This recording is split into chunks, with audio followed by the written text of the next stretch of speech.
Bismillahirrahmanirrahim. Assalamualaikum warahmatullahi wabarakatuh. Jamaah kaum muslimin muslimat rahimakumullah wa hafizakumullah.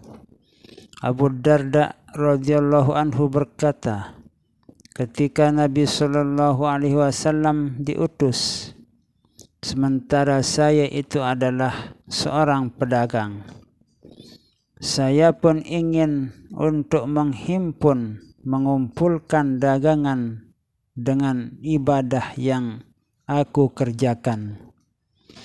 Namun tidak bisa. Saya tinggalkan dagangan dan tetap melakukan ibadah. Demi Allah yang jiwaku ada di tangannya, saya tidak ingin mempunyai toko di dekat masjid sehingga tidak ketinggalan sembahyang jamaah dan mendapatkan untung setiap harinya 40 dinar untuk disedekahkan di jalan Allah. Ketika ditanya, mengapakah engkau tidak suka? Jawabnya, karena beratnya perhitungan di hari hisab nanti. Abu Hurairah radhiyallahu anhu berkata, Nabi sallallahu alaihi wasallam bersabda, "Ya Allah, siapa yang mencintaiku, maka berilah ia rezeki kesopanan dan kecukupan harta benda. Dan siapa yang membenciku, maka perbanyaklah harta dan anak-anaknya." Nabi sallallahu alaihi wasallam bersabda, Inna syaitana yaqul la yanjual ghaniyu min ihdas salas imma an uzayyinahu fi ainihi fayamna'uh min haqqih wa imma an usahhilu alaihi sabilah fayunfiqahu fi ghairi haqqih wa imma an uhabbibahu fi qalbih fayaksibah bi ghairi haqqih. Sesungguhnya syaitan itu berkata, orang kaya tidak dapat selamat dari 3 macam perkara. Yang pertama yaitu saya perhiasi harta kekayaannya itu menurut apa yang mereka pandang atau nilai, sehingga tidak dikeluarkan kewajibannya. Artinya orang-orang yang mempunyai harta kekayaan itu diberi rasa takut untuk mengeluarkan zakatnya karena nikmatnya memegang atau memiliki harta yang banyak, bisa digunakan untuk kesana kemari, bisa digunakan untuk membeli mobil yang mewah, membeli rumah yang mewah, membeli harta kekayaan yang banyak, bisa digunakan untuk berjalan-jalan ke luar negeri, karena itu adalah pengaruh harta dan kekayaan. Maka itulah satu cara syaitan untuk menjerumuskan manusia, orang-orang yang mempunyai harta benda, agar takut untuk mengeluarkan zakatnya. Kemudian yang kedua, saya ringankah tangannya sehingga dikeluarkan tidak pada tempatnya. Artinya diringankan tangannya orang tersebut oleh setan iblis laknatullah itu, agar orang tersebut menjadi seorang yang pemboros. Dia sudah punya baju yang mewah, baru 1 kali digunakan, mau dibeli yang lebih baru lagi atau lebih hebat lagi. Begitu dibeli yang lebih bagus, ingin lagi, terus menerus sampai harta kekayaan yang begitu banyak digunakan pada bukan tempatnya.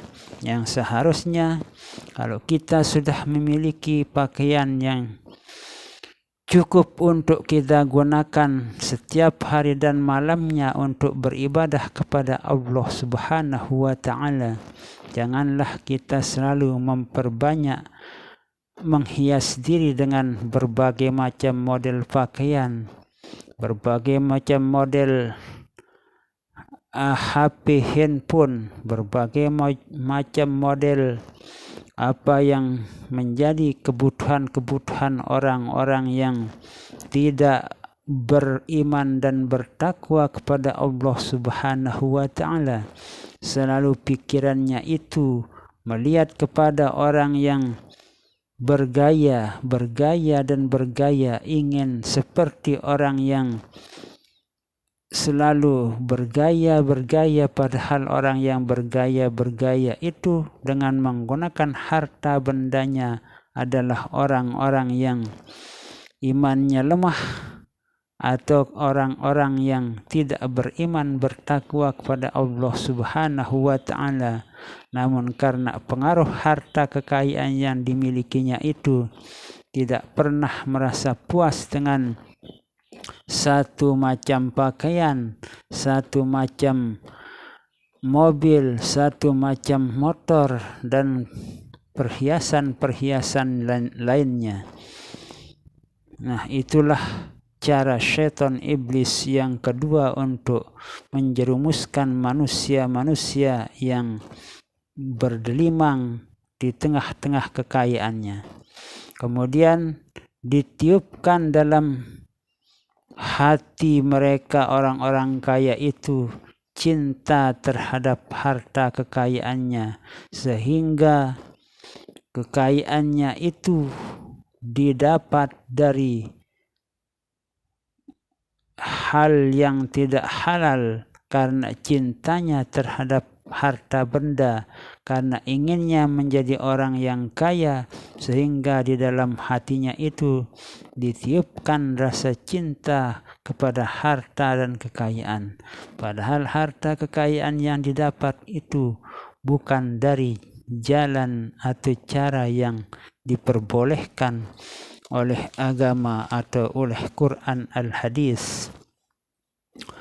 Nabi SAW bersabda, al-faqru masyaqqatun fid dunya, masarratun fil akhirah, wal ghina masarratun fid dunya, masyaqqatun fil akhirah. Orang kafir itu sukar hidupnya di dunia, namun di akhirat itu mereka bergembira ria, senang, dan bersyukur atas kegembiraannya di akhirat, sehingga mereka itu akan mengatakan bahwa beruntunglah saya menjadi orang yang fakir miskin dulu di dunia, sementara sekarang di akhirat saya mendapatkan kesenangan yang tiada tertandingi, kesenangan di akhirat dibandingkan dengan kekayaan yang melimpah di dunia. Sementara orang-orang yang kaya itu masarratun fid dunya, masyaqqatun fil akhirah. Orang kaya itu bersenang-senang hidupnya di dunia dengan kemewahan dunia, mendapatkan rumah yang mewah, mendapatkan mobil yang mewah, mendapatkan pakaian-pakaian yang mewah, makanan-makanan yang mewah, serba yang menyenangkan, yang memuaskan di dunia. Namun masyaqqatun fil akhirah, mereka itu akan mendapatkan kesukaran-kesukaran di akhirat, kesulitan-kesulitan di akhirat, kecuali mereka yang rajin menafkahkan harta bendanya, menggunakan harta kekayaannya itu di jalan Allah Subhanahu wa ta'ala, digunakan pada tempat-tempat yang sesuai dengan tuntunan Allah dan Rasulnya. rajin bersodakoh kepada para fakir miskin, membantu pembangunan-pembangunan agama seperti pembangunan masjid, musalla, madrasah, perbaikan-perbaikan jalan dan sebagainya dan sebagainya. Anas bin Malik radhiyallahu anhu berkata, Nabi sallallahu alaihi wasallam bersabda yang artinya,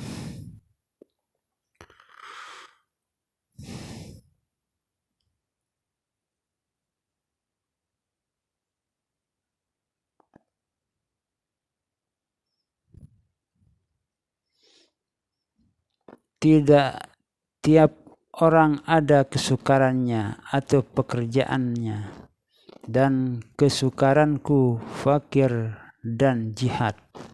Maka siapa suka pada keduanya berarti suka kepadaku, dan siapa yang membenci kedua itu berarti benci kepadaku.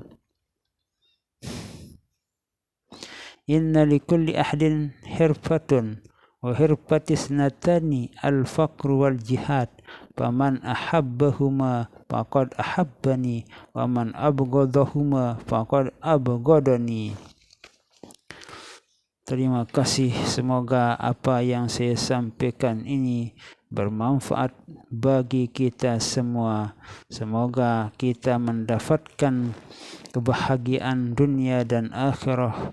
Kita pergunakan harta kekayaan kita sesuai dengan tuntunan Al-Quran maupun Al-Hadis, agar kita bisa membantu fakir miskin dengan kekayaan yang dititipkan, diamanahkan oleh Allah Subhanahu wa Ta'ala kepada para fakir miskin, kepada anak-anak yatim, pembangunan-pembangunan agama, dan pembangunan-pembangunan tempat-tempat yang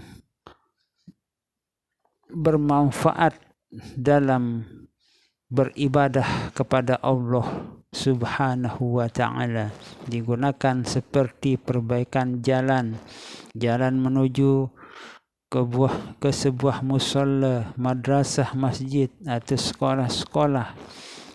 Jalan-jalan tersebut bila rusak, marilah orang-orang yang mempunyai kelebihan rezeki itu mengeluarkan harta kekayaannya untuk pembangunan-pembangunan agama, perbaikan-perbaikan jalan.